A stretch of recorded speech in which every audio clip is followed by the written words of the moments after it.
اور جب باندھا گیا تھا تو رسیوں کی وجہ سے ساری رات کھڑے رہے تھے، چونکہ سب کے لیے ایک ہی قانون تھا، تو تھوڑی تھوڑی آواز ان کی نکلتی تھی بے آرامی اور رسیوں کی تکلیف سے، اور صبح اٹھے میرے آقا کی چشمان مقدس سوجی ہوئی تھی۔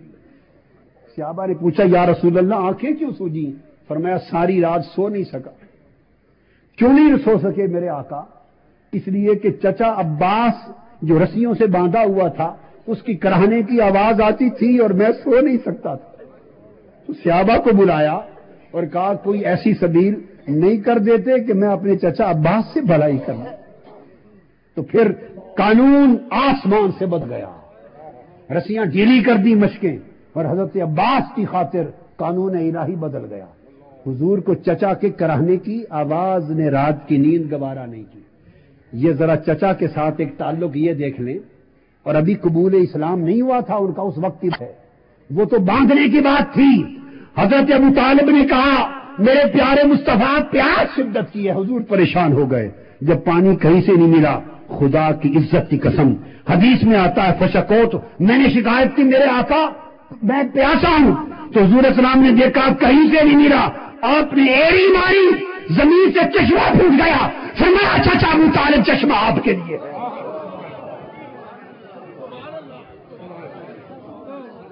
ایڑی سے چشمہ نکال کے چچا کو پانی پلایا۔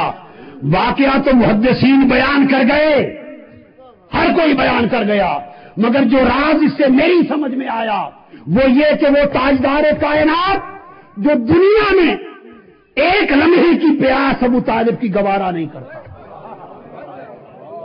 جو دنیا میں ایک لمحے کی دنیاوی پیاس جس مصطفیٰ کو گوارا رہی ہے، اور ایک غیرت ایمانی سے پوچھو اسے آخرت میں ابو طالب کی پیاس گوارا ہوگی؟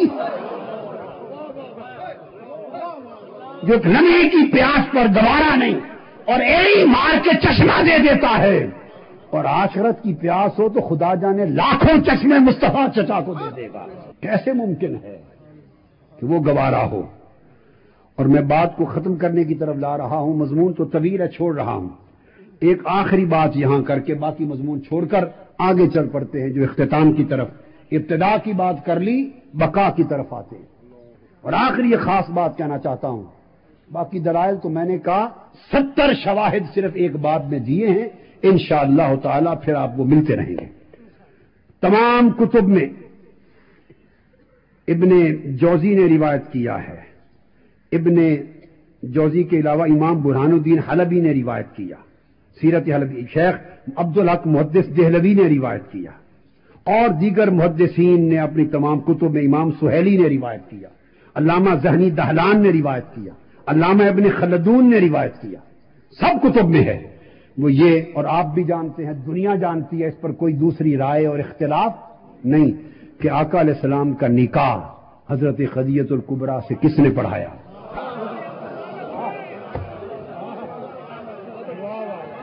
خطبہ نکاح کس نے پڑھایا؟ خطبہ نکاح کس نے پڑھایا؟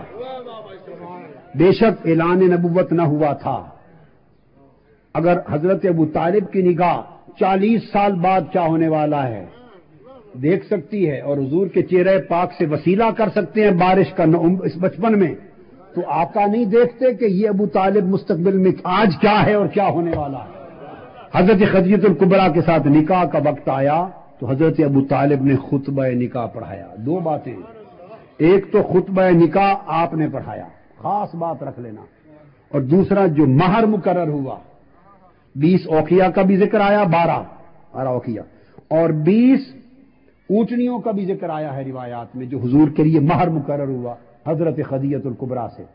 خطبہ نکاح حضرت ابو طالب پڑھانے والے، اور مہر مصطفیٰ کے عقد کا ابو طالب نے جیب سے ادا کیا۔ عقد خدیجہ کا رضی اللہ تعالی عنہ کا مہر حضرت ابو طالب نے ادا کیا۔ اب میں نکاح و مہر کا مسئلہ بتا دوں، حضرت آدم علیہ السلام اور حضرت حوا کا بھی نکاح و مہر ہوا تھا۔ جب اس جوڑے کا نکاح ہوا اور مہر کا وقت آیا، کتابوں میں آتا ہے فضائل میں کہ حضرت آدم علیہ السلام نے عرض کیا باری تعالیٰ ہمارا نکاح کون پڑھائے اور ہمارے نکاح کا مہر کیا ہو، اور تو تیسرا تھا کوئی نہیں۔ انہی سے تو اولاد چلنی تھی. رب کائنات نے فرمایا آدم و حوا دونوں مل کر میرے مصطفیٰ پہ درود پڑھ دو, یہی مہر نکاح ہو جائے گا. ہائے ہائے, ارے لوگوں سوچنے کی بات ہے, ذرا عمل دیانت سے سوچو, ارے امانت سے سوچو, ارے عدالت سے سوچو, ٹھنڈی طبیعت کے ساتھ سوچو کہ حضرت آدم کا نکاح ہو تو مہر مصطفیٰ کے درود کا رکھا جائے, کوئی اور مہر گوارا نہ ہو. کیوں کہ اسی صلب سے سب نبیوں نے آنا ہے, اسی صلب سے سب نبیوں نے آنا ہے. حضرت آدم اور حضرت حوا کے نکاح پر مہر درود بر مصطفیٰ ہو اور مصطفیٰ کا نکاح ہو تو مہر کسی کافر کی جیب سے قبول کر لیا.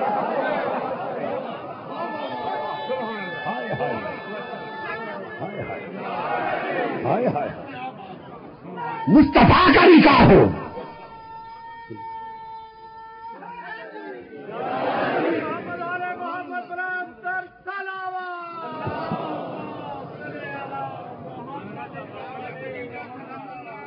قبول کر لیا جائے. آپ نے صرف خطبہ نکاح نہیں پڑھایا, مہر نکاح بھی خود جیب سے ادا کیا. تو حضرت خدیجہ الکبریٰ محسنہ اسلام, میرے آقا کی پہلی رفیقہ حیات, تاجدار کائنات کی ساری اولاد کی ماں, ارے فاطمہ الزہرا کی ماں, ارے حسن حسین کی نانی, جس کو حضور کبھی نہ بھولے, اس خدیجہ الکبریٰ کے ساتھ نکاح, اور رب گوارا کر لے گا.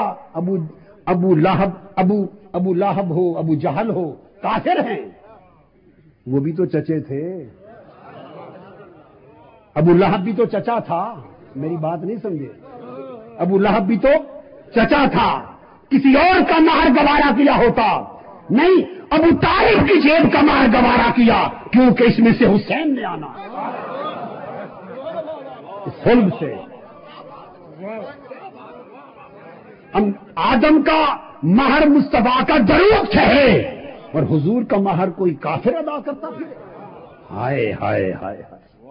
اور حضرت نہیں ہو سکتا, آپ نے مہر ادا کیا, اور اس لیے کہ اس مہر کے سے, اس نکاح سے, اس صلب میں جو اولاد پیدا ہونی ہے, اور ان کو منتخب کیوں کیا حضرت ابو طالب؟ اس لیے ان کو پتا تھا کہ جب دعوت توحید کا وقت آئے گا, اشاعت اسلام کا وقت آئے گا, تو اس وقت اسلام کی ابتدا, پہلی دعوت, پہلی مجلس, پہلا جلسہ, پہلا پیغام, اسلام کی ابتدا بھی ابو طالب کے گھر سے ہوگی, اور جب اس اسلام کی بقا کا وقت آئے گا تو اسی کی اولاد کے در سے ہوگی.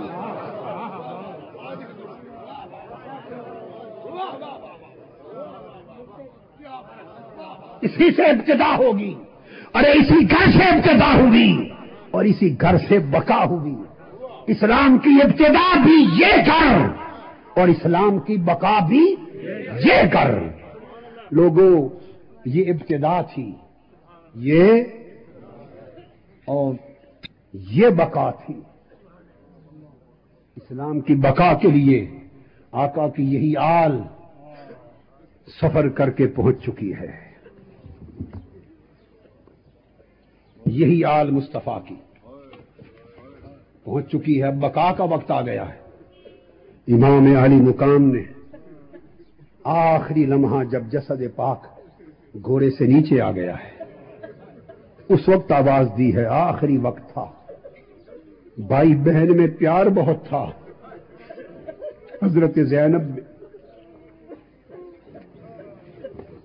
بھی زینب اور امام حسین میں پیار بہت تھا, اور کتاب کا ہے, میں نے پڑھا ہے, اتنا پیار تھا کہ مدینہ میں بی بی زینب جب نماز کے لیے کھڑی ہوتی, نماز پنجگانہ کے لیے مصلی پر کھڑی ہوتی, ہائے ہائے, تو مصلی پر کھڑی نماز شروع کرنے سے پہلے آواز دے کر کمروں میں آ جا کے نماز شروع کرنے سے پہلے حسین کو دیکھتی تھی. معلوم نہیں نماز سے پہلے کیوں دیکھتی تھی, دیکھ کر نماز میں شامل ہوتی.